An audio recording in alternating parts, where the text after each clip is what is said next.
Well, I was so lonely that I thought, if you've got a problem and you can do something about it, get on and do it. Don't keep worrying. I like intelligent ladies and I like beautiful ladies, and Understandable. so I found 4 of them on the site.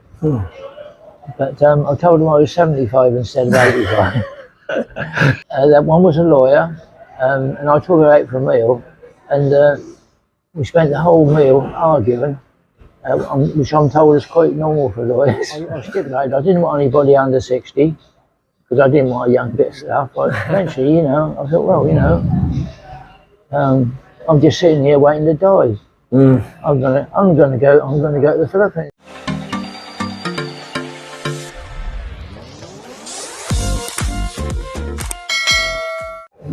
Hello and welcome to my channel.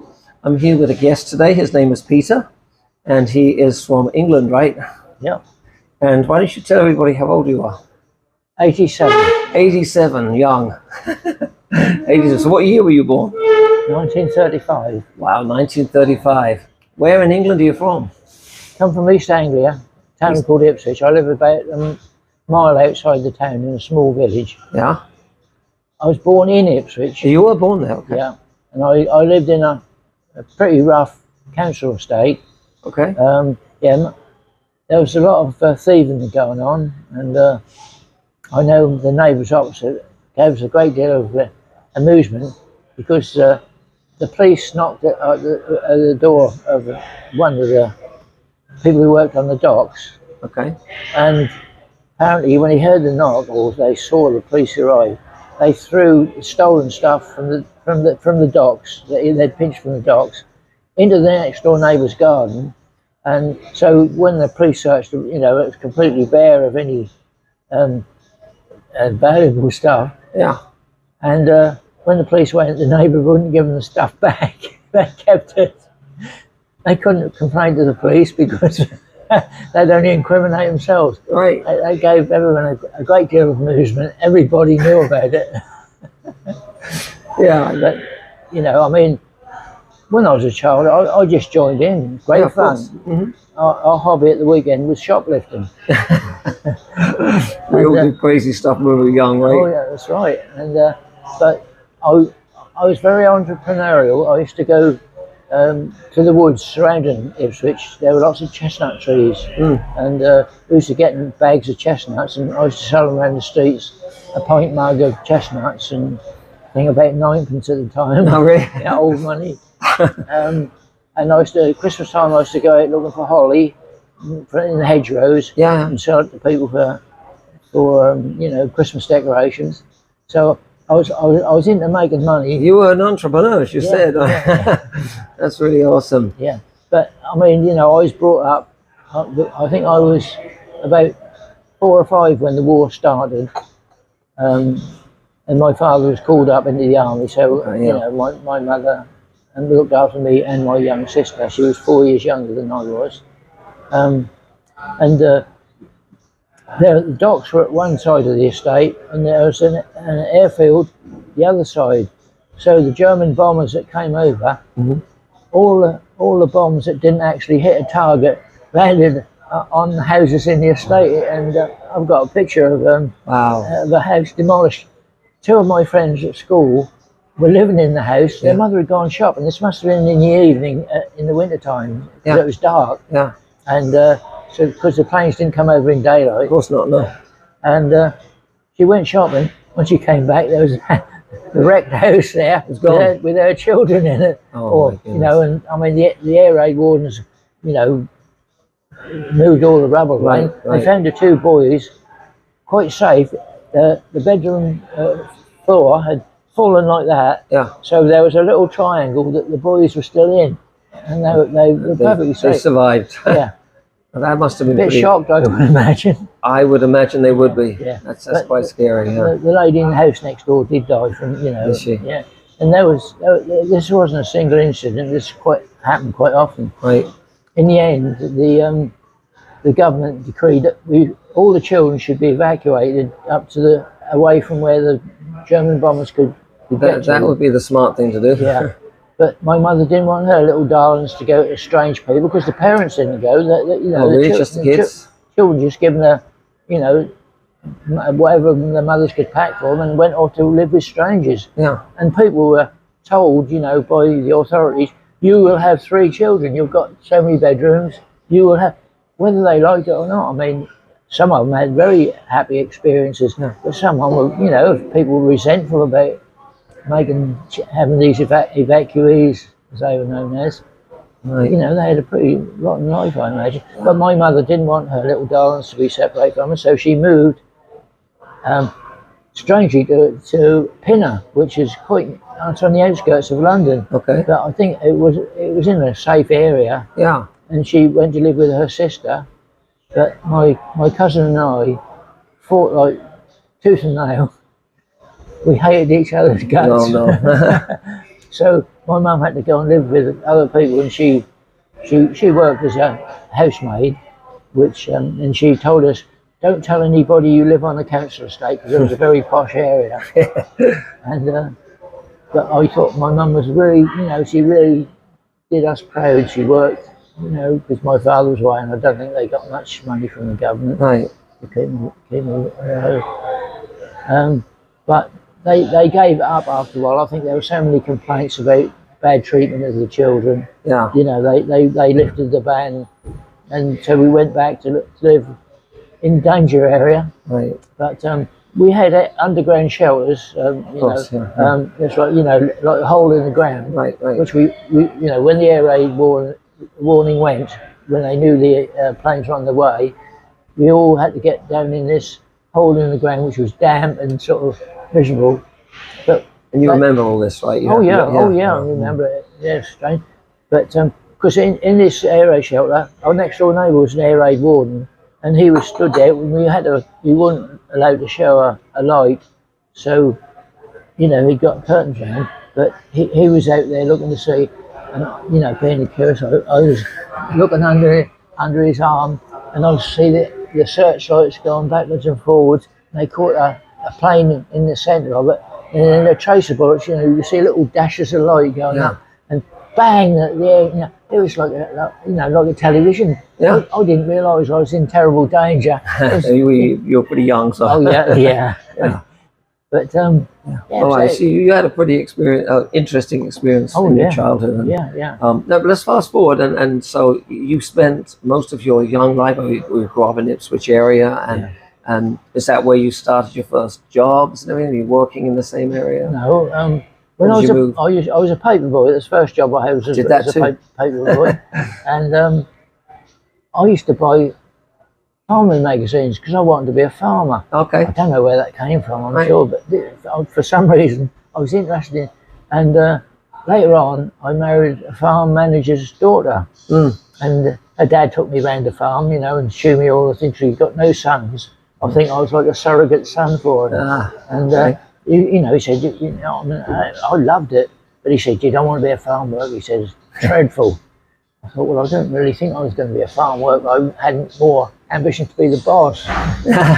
Later on in life, I moved, because buying any farmland anywhere near Ipswich where people with a lot of money could buy a farm just for their children's horses, you know, huge price. But if you move further into the countryside, you know, the price of land was much lower. Right. And I thought, well, I'll buy myself a field, get a little cottage. So when I bought there, I still had a house in Ipswich who I'd got a buyer for. Yeah. And the property market was shooting up and up and up. Every day the prices rose. Yeah. And I thought, well, if I don't sell it this week, I'll get even more next week. And then I read in the newspaper, only the same week after I'd signed irrevocably to buy this place in Walsham, has a bubble burst, and it had.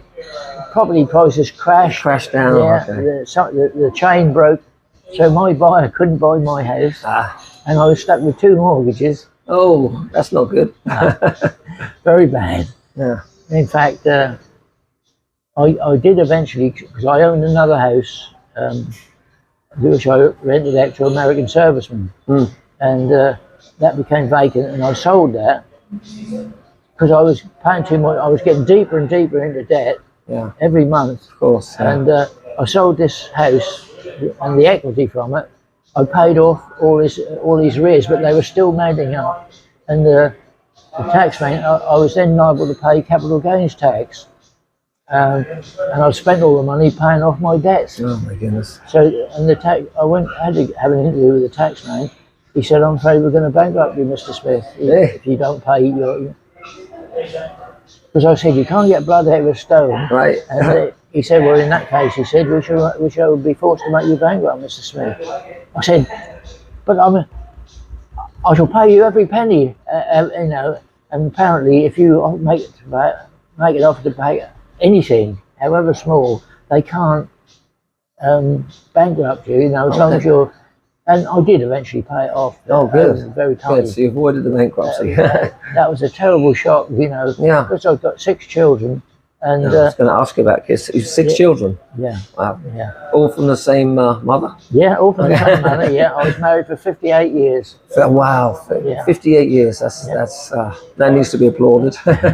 Just briefly tell us what happened to your wife.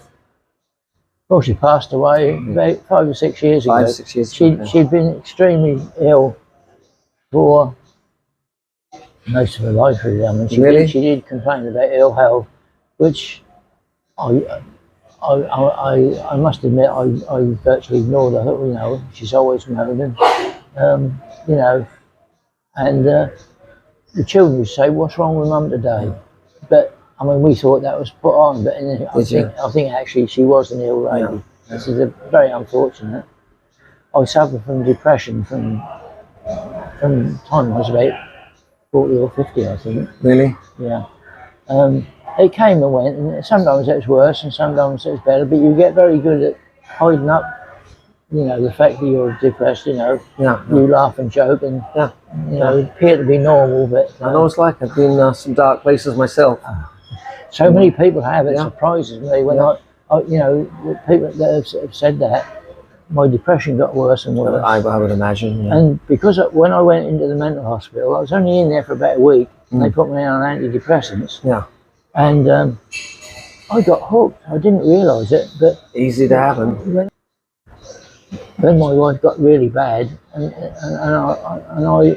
I was in bed crying. And my younger son, who used to come and visit me reasonably regularly, his little 8-year-old daughter, and said, "Granddad, if I give you a hug and a kiss, will you stop crying?" And I thought, maybe cry even more.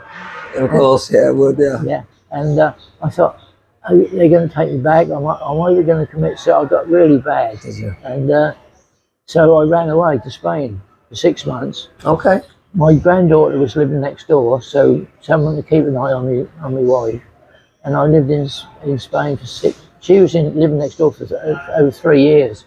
I lived in Spain for 6 months, and my younger son kept in touch with me, and he said, "Mum's been diagnosed with terminal cancer," and my granddaughter, having saved up enough for a house living next door, and was moving out.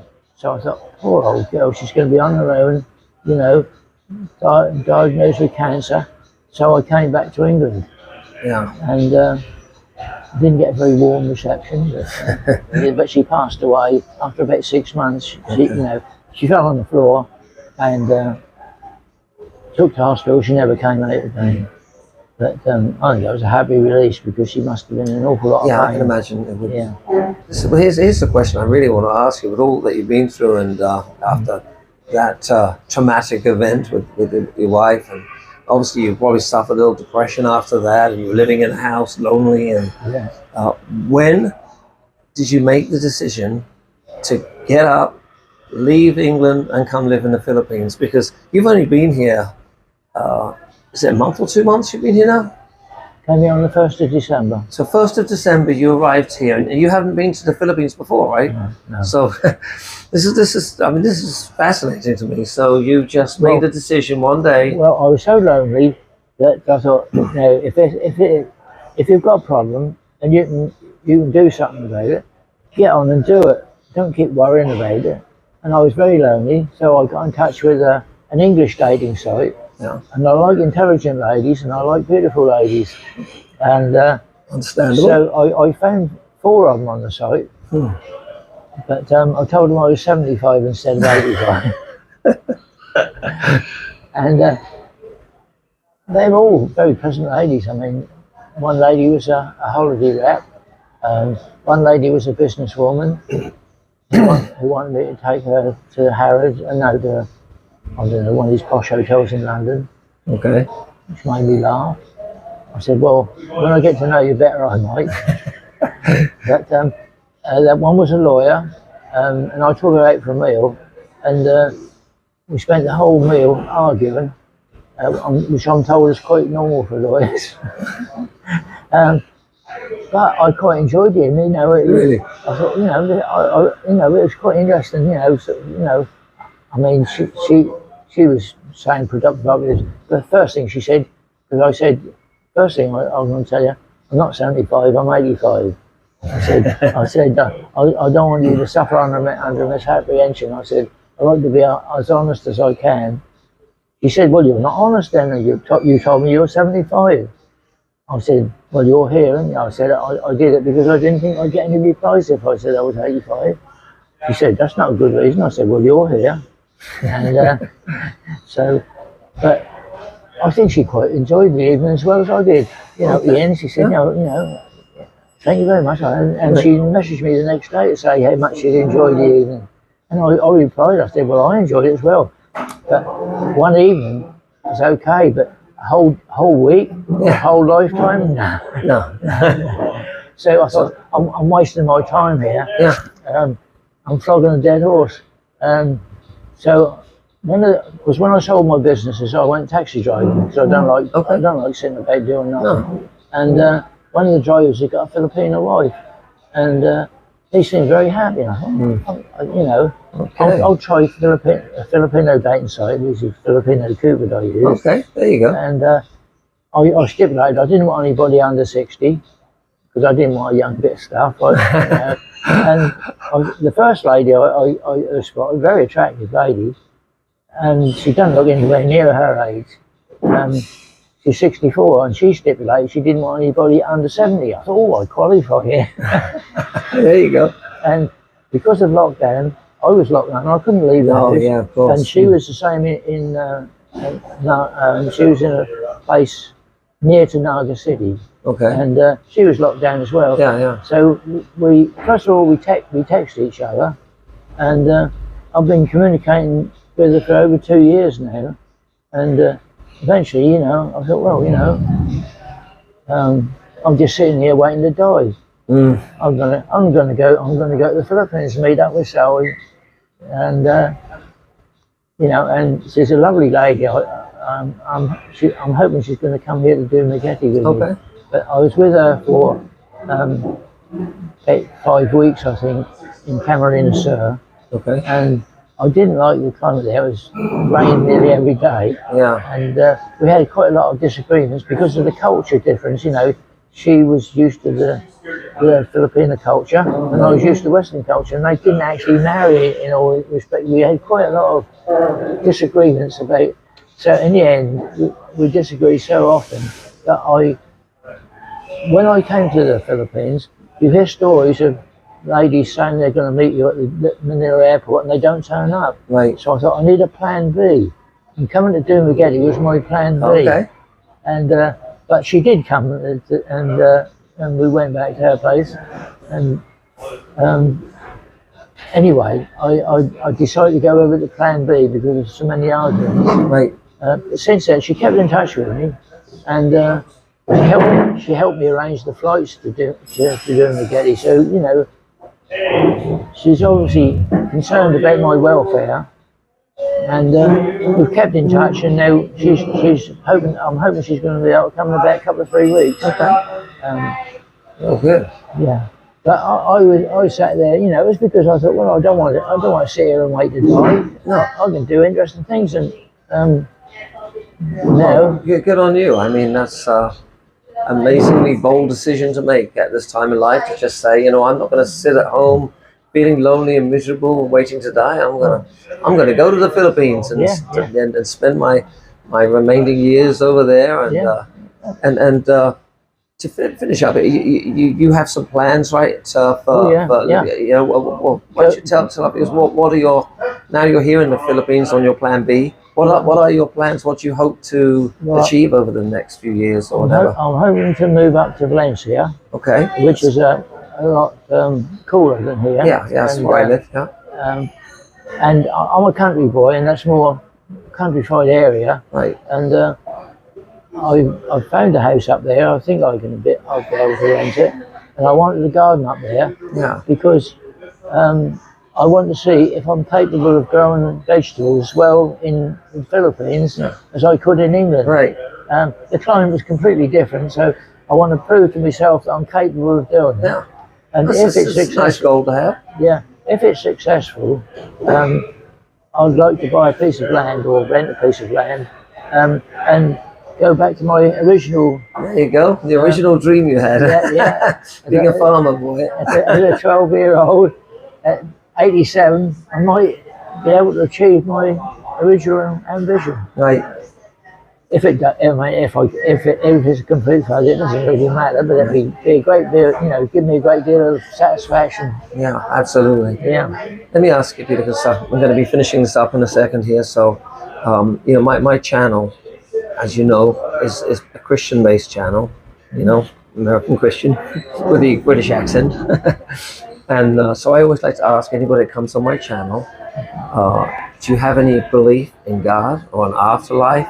And can I ask you why you don't have that belief, or is it something you've just never thought about, or have you thought about it and rejected it? Yeah, I've thought about it a lot, and I see there are several major religions in the world. Each one of them claims to be the only true religion, and they can't all be true. They can't. And I think the immensity of the universe is so huge. I mean, the world is like a grain of sand in the Sahara. There's so much out there, and I think, well, why should this tiny little spot in the universe have a god, or have 4 or 5 different gods, all claim to be the true one? And I read a lot, and I read about the Sumerian civilization. This is going to take ages. You haven't got enough time on your channel to have all my. It's written in cuneiform. It's clay tablets with written in. They've only just, or in the Victorian times, been able to decipher it. And they claim to have gods that came down to them, taught them civilization, and I would assume that now with our knowledge now of space travel, I think that they were space travelers. It sounds a balmy. No, it seems quite logical to me. If we're capable of moving to another planet, other planets are capable of moving to us. And if that cuneiform had been deciphered when space travels, it might have been picked up on. But at that time, it was a ridiculous idea. Spacemen coming down, but they talk, it's written in their language. These people come from above, and they had so much knowledge about astronomy and planets that we've only just recently sort of discovered, and they already knew about it 6,000 years ago, 4,000 years before Christ. And I think that all the different world religions, remnants of these spacemen, which they thought were gods, the stories, have filtered down different areas, and every person in like I was in Egypt for a while, and the Muslims. I mean, there was an old boy there, Muhammad. He was just like a Christian, sort of. He got the spirit of God in. His face lit up when he talked about his God. That was as real to him as your God is to you. And I thought, it's just a facet of different sort of. I got so much I would like to say about what you said. That's for enough. That'll be for a conversation off the camera.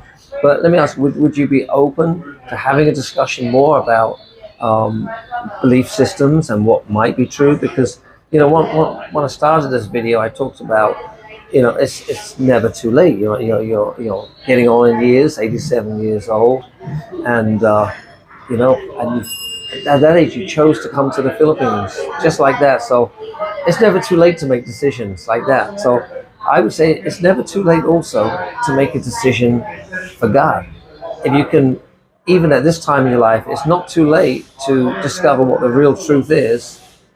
And would you be open to talking about it? That's all. I'll be very happy to have a chat to you about it. But I think it's extremely unlikely that I would change my opinion. And you know what? Of course, I'd like you to change your opinion, but I'm not someone that's going to talk to you and try and convince you and force you. You know, just presenting some facts, and you can do what you wish with the facts. Yeah. But you know, my belief system, I think that I believe that Christianity is true, and I believe the evidence is overwhelming, and I'll discuss that with you off the camera. But if it is true, then it's something you should think about, because you know, well, we're all destined to die, right? Yeah. Oh, it's You know, sure so, thing. I mean, it's all going to happen. So the big question is there going to be something more after that? And if there is, we should probably look into it a little bit. We should probably make sure we have at least considered the possibility, because we wouldn't want to, if you know, God forbid, when it does happen, we pass. We don't want to be in that position where we suddenly realize that, wow, I'm not actually dead and disappeared into nothing. I'm actually conscious, and I'm facing God, and I'm now having regrets on my decisions in life. You don't want to be in a position of regret if you come to find out there is an afterlife. Oh, we can talk about it, can't we? We can talk about it, and you know what? That's all I ask. I like people to be open. I used to be an atheist, 40 years, and I was pretty closed-minded for a long time. What made you change then? I'm going to tell you all about that. Okay. I'm going to tell you about it. But I'm going to finish this video now, Yeah. because we've been talking a while, and it's been great talking to you. You got some. Well, I'm sure we could talk for 2 hours. Oh yeah. Yeah. But some great stories, and I appreciate you coming on the channel and sharing with the viewers a little bit about your life. So we'll leave it there, and we'll chat, Okay. you and me, Yeah. later. So thank you so much. Appreciate it, and thank you guys for watching, and I'll see you on my next video. God bless everybody. Bye bye.